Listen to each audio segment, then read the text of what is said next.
This is the Global Podcast Network, where executives and professionals connect, share, and inspire.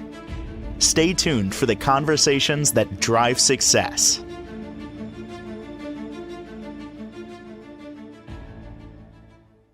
And welcome back, everybody. As I've learned from our next guest, changing your financial situation, being able to have more abundance isn't just an overnight thing. It's not make a couple of changes here and there and you're all good to go.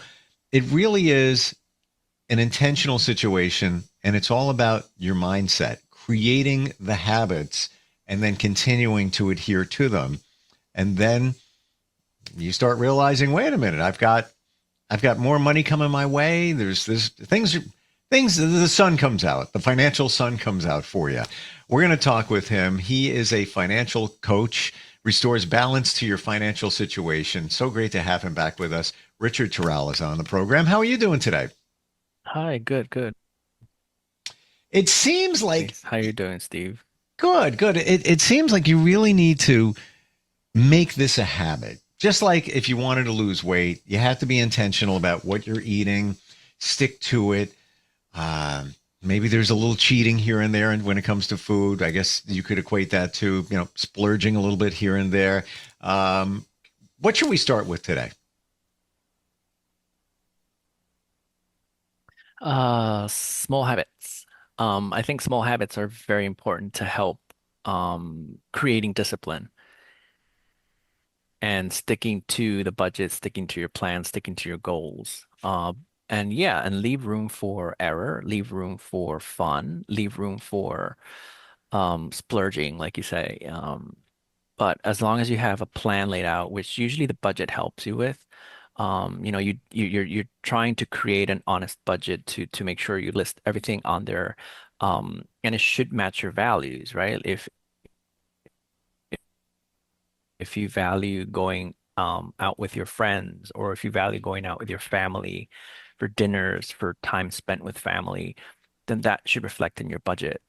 And so you sticking to that, creating those little habits of like, okay, I'm allocating this much dollars to spending time with my family. I'm allocating this much dollars to going out with my friends. And I'm also allocating this much dollars to invest and save for myself. So even the investing and saving should be considered an expense. So you form that habit of, I have to pay myself. And usually we want to pay yourself first. So it's a reverse budget where you're paying yourself first and investing in yourself first, and then whatever's left is what you're spending. And usually we do it backwards, where like we spend everything first, and whatever is left, we say we want to save and invest, but then usually there's never anything left. That is a radically different way to look at things here, where you're paying yourself. I never looked at it that way. And if you were working for someone and a week went by or two and you didn't get a paycheck, you wouldn't be happy. So it seems like and it's a habit. The employer has created a habit to always pay the employee.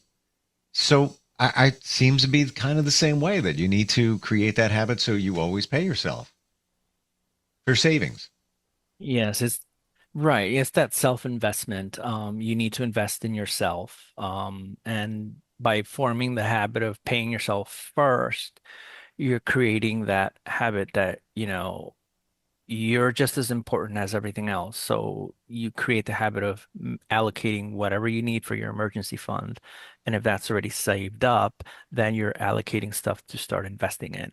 And then you're still saving money for all the other expenses that you need to cover. What are some of the other things that we can do to create small habits that in the end have a big impact?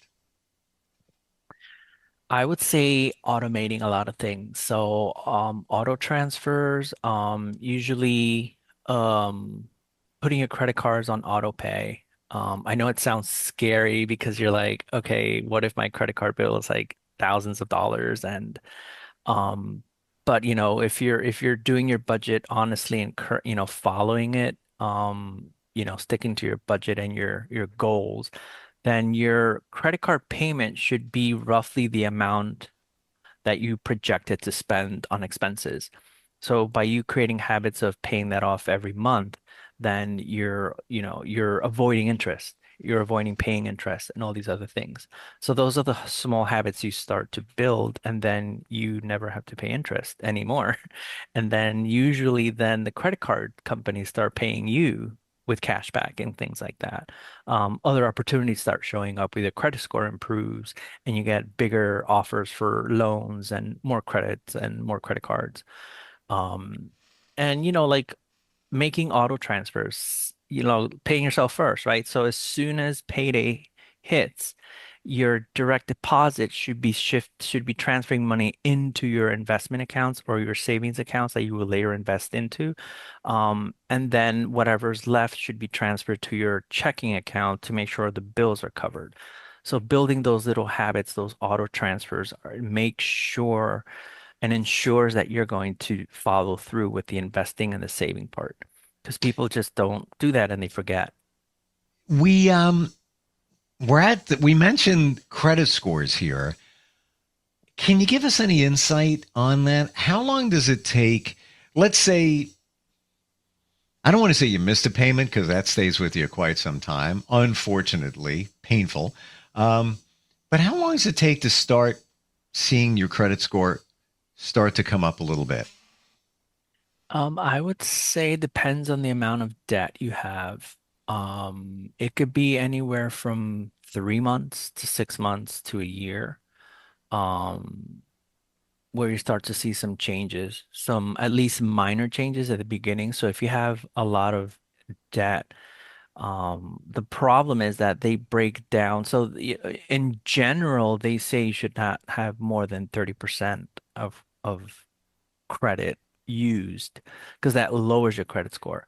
But then even further, how many, like for each card, you should not have more than 10% on the card because then that also lowers your credit score. And 10% meaning, so if my credit card is for $1,000 limit, then that means I can only spend $100 on it. So that's the max that I could use before my credit gets affected.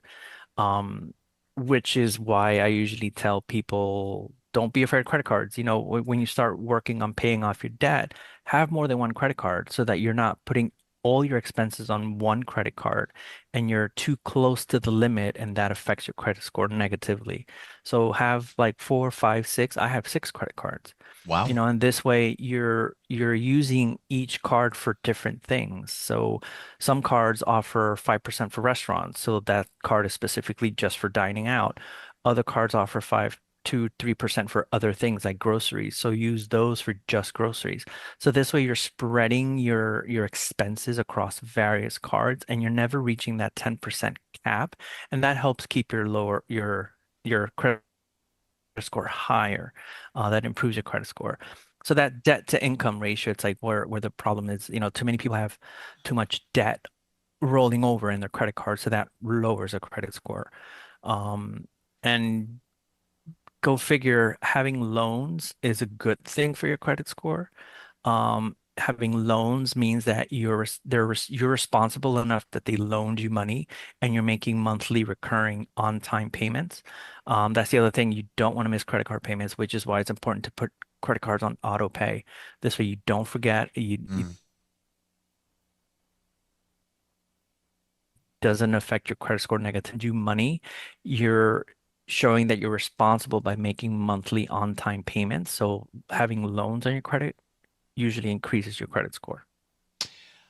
Thank you for sharing that you have six credit cards because that's an eye opener. I think many of us look at it as like, oh, I want to have as little as few and I want to worry about it. But it sounds like it really does work to your advantage to not go crazy, but to have more. Right. Yeah, I don't max them all out. And that's I'm staying under that 10% rule. So if my credit card has available, $10,000 of available credit, I'm using $1,000 or under on each card to make sure I'm under those amounts. So I don't go to 1,000 to the limit every time either. So it's just you're mindfully spending, compared to what's on your budget. Final question on that, because I'm intrigued, with your scenario. How do you decide which card to use at any given time? All right, you got your wallet. I've got 6 here.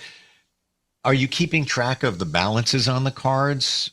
How do you know which one to pull out? Or are they dedicated for different types of things? Yes, they're dedicated, and that triggers me to know which card to pull out. So, like I said, like the Discover, I have Discover It, which is every quarter they give you 5% on groceries and gas. The next quarter they'll give you 5% on restaurants and like Home Depot and some stores like that. I know for the last quarter of the year, they give you 5% on Amazon, which is around the Christmas holidays and all that Oh, st shopping. So that pretty much determines when I pull out my Discover card. So I know that I can go to restaurants and eat for that quarter. I can spend only on restaurants on that one card, and I'll ensure I get 5% for that. I have another card that is like 2% for groceries. So I use that one strictly for groceries. I have another card that I use strictly for restaurants because they do 5% on the first $500 when my Discover is not currently offering restaurants for that quarter. So I use another card. Um, and yeah, I don't track the balances because I follow that 10% rule. So, and I have a bit of high credit limit, so I'm also okay with that. So I don't need to track my balances. And yeah, I mean, the come the statement due, I just pay, it gets paid off. you're not messing around. No. Like you're really digging deep into this and juggling things so you personally get the best financial outcome. And Yes. I'm glad you explained that because it shows the intent and the strategy that goes into this to stretch your dollars as far as you possibly can. When it comes, okay, so let's say we're going to look for more credit cards. How negative or detrimental is a credit check on your credit score? So yeah, they do. Yeah, when you open up a new credit card, or when you're applying for a new credit card, or when you're applying for a loan, that's when you have a hard inquiry. And hard inquiries don't, having one hard inquiry is not detrimental. What you don't want to do is open three credit cards in the same month, in the same quarter, maybe even in the same 6 months, because that's too many hard hits that you're going to have against your credit score. And then yeah, that lowers your credit score. So, you want to, as you improve your credit score, as you're paying down credit card debt, your credit score is going to get higher. So when you have more room, then you can open up a new credit card, and you can open up a new credit card like I would say one every 6 months, maybe even one every year. Don't go, crazy and opening like six in one year. Um, and that's how you can slowly start building that up. It takes time. The hard inquiries probably take 2 to 3 months before they disappear from your Hmm. record. All It right. So maybe it could yeah, it could be up to 6 months. that's refreshing to know. Compared to a late payment on just one card, that's I trying to remember, but you could sit with that for a year, year and a half, maybe more. And the other thing too is do not close credit card accounts. So I have Oof. one credit card from like I think I don't know 15 or 20 years ago. It was from a credit union that I used to bank with in New Jersey, and they offered me a credit card. I still have that credit card open, and having a high average of years for an account to be open, that goes really good against your credit score. Now you tell me. Is had a credit card floating out there, haven't used it in forever. Uh, got a letter in the mail because they send it out, I guess, to make it official, and basically said, "Yeah, this card hasn't been used in a long time, so we're gonna just shut it down." And I looked at him like, and I don't have to worry about it anymore, fraud and things like that, and that was the end of it. And I had it for a long time. I just didn't use it. probably should have held on to it. That's what it sounds like. Yes, that'll lower your credit score because it reduces the years that you have accounts open. So that'll reduce your score. And like what I do too is like you're saying, how do I manage and track all these cards? I have three cards that I use the most. So they're constantly being used. So I said I have six. So the other three, I don't want them getting shut down because they're not being used. So what I do with those is I put Netflix on one of them. I put another subscription, another small payment, utilities on the other one. And on the third one, I do something else like my cell phone payment. Just so that every month there's activity on it. And then every Mm, month they just get paid off. So but the ones that have the highest cash back, those are the ones I use most often. And then, yeah, so I'm at the point where I don't pay interest and now they pay me. gotcha. Gotcha. And you're either creating or maintaining a good credit score. Yes. Yeah, I'm in like the 815, 820 range. What would you say is a not great, not low, but like an okay, call it good. What range would that be? I think anywhere above 6 and 650, you start to get good. Anywhere 700 and up is like great. Gotcha. I feel like 700, you get a lot of doors opened up for you. You have lower interest on loans. You have it's considered a lesser, less risk. So l- creditors are more likely to give you a lower interest rate for those loans. Love the insight. Thank you, Richard. This is fantastic. Now, you've said before, less is more when it comes to creating those good habits uh, with an eye toward really a great financial future. What do you mean by less is more? So I've read this book and have this podcast about minimalism, and I've like thrown a lot of things that I don't wear anymore. Um, and yeah, I went through my closet and these things that I haven't worn in like 2, 3, 4, even 10 years. And I just donated them or gave them away. And I realized that it's like money I've been spending on things that it's just fleeting. The enjoyment of it is just for that moment, and then you wear it once or twice, and then you never wear it again. Yeah. So in that aspect, it causes you to spend less when you start thinking that less is more. When you start wanting to own uh too many things, you stop wanting to have so many things. It works good because then you start spending less on those things that don't matter. Um, and it also works in investing. When you're investing, a lot of people get hung up on like, oh yes, I want to make the trade that makes me a millionaire or makes me thousands of make or makes me, and it's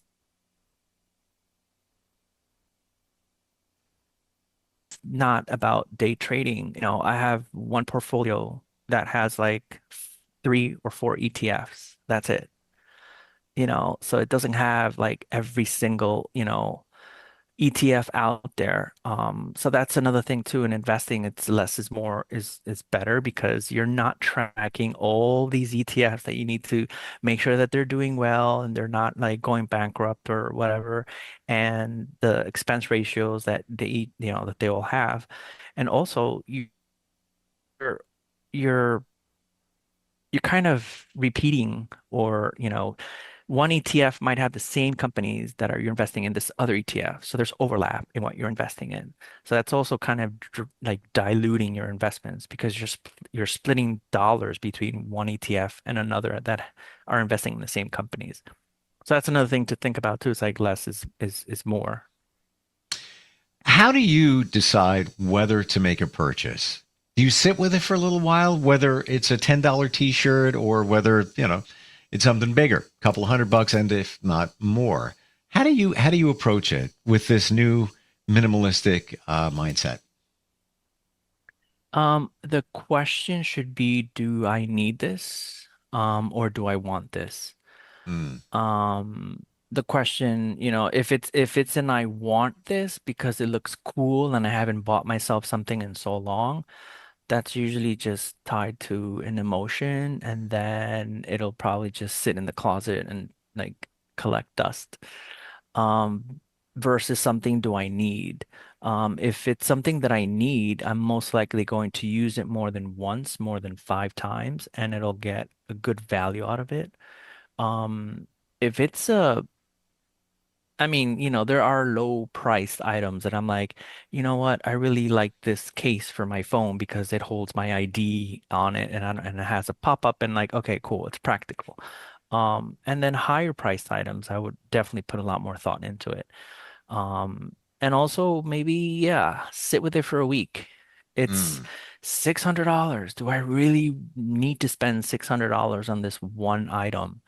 Um, Sometimes if you just sit with it, a week later, you're like, you know what?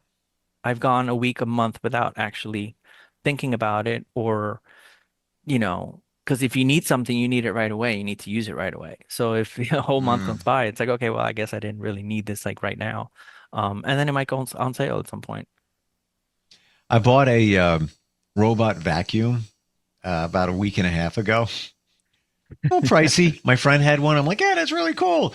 So it's returnable, Amazon. So I'm just sitting with it. I'm like, you know what? Does it work as efficiently as I expected it to? And all of those, I'm processing it. I got my eye on you, that little vacuum, because there's an expense, and did I really need it? Not really. I can take a vacuum out and just walk around. Um, yeah, you got to sit with it. You really got to be intentional about this stuff. Otherwise, the money's going to be leaking out of the ship, and Yes. a little bit here, a little bit there. You got a lot, a lot going on there. Any other thoughts about the mindset when it comes to money? Well, that also is like wealth versus riches, right? And also kind of like experiences versus things. Hmm. You know, when people think about wealth, sometimes they think about, oh yeah, I want to have a Lamborghini and I want to post it on Instagram for everyone to see. And then people are comparing, like, oh, I want to be that guy who has a Lambo and like, let me start investing in whatever, so that causes that comparison, and but that's not really wealth. That's just riches. You have the means to just be flashy and flex. And wealth, some people can define it as, well, I have the freedom of choice. You know, money is a tool. So it's not the end goal. Money is just a tool that has allowed me to have choices of freedom and say, well, you Hmm. know what? I don't really have to do much today except just walk in the park with the dogs and come back and have some coffee under the rain or something. Um, so you're comfortable enough to have everything taken care of for you. Wealth can also mean like I don't want to do these small little things anymore because I'm too busy in this. So I'm going to pay someone to do these things for me so that I can have a little bit of time to myself and do other more important things. So that kind of the differences between wealth and riches. And experiences versus things too. Like that ties to your budget. When you're creating your budget, are you creating lines for, oh yeah, I want to have like uh sneakers, the most expensive sneakers or whatever, or do I want to have line items in my budget that are experiences that are memorable, that are tied with family that I'm doing together with them, or my loved ones, or my pets, or things like that. So it's kind of you're you're trying to decide what's more important. I have a friend that has a slogan, and it's probably the worst slogan you could have when it comes to money. But when situations present, he always says, "Yeah, just throw money at it." It's like, ooh, you keep throwing money at it. And I get what it is. Hey, something broke on the car or whatever around the house. Just throw money at it and make it go away. Maybe once you can do that, you get in the habit of doing that. We talk about habits. You're going to be throwing money at it, being the garbage can. Love this advice. It really is a mindset, as I'm learning here from you, Richard. This is what you do to help people. RMTfinancialcoaching.com is the website, correct? Yes. Beautiful. And You can work with anybody anywhere. Do I have that right? Yes, yes. Excellent. Yeah. Start the changes. I mean, I appreciate your transparency in sharing what you do, whether you're a financial coach or not. We learn from other stories, and that, now I see a better vision of this, and learned a lot today. I really appreciate it. Thank you for being here. Thank you. Thank you. Good stuff. We'll catch up soon. We'll be right back. This is the Global Podcast Network, where executives and professionals connect, share, and inspire. Stay tuned for the conversations that drive success.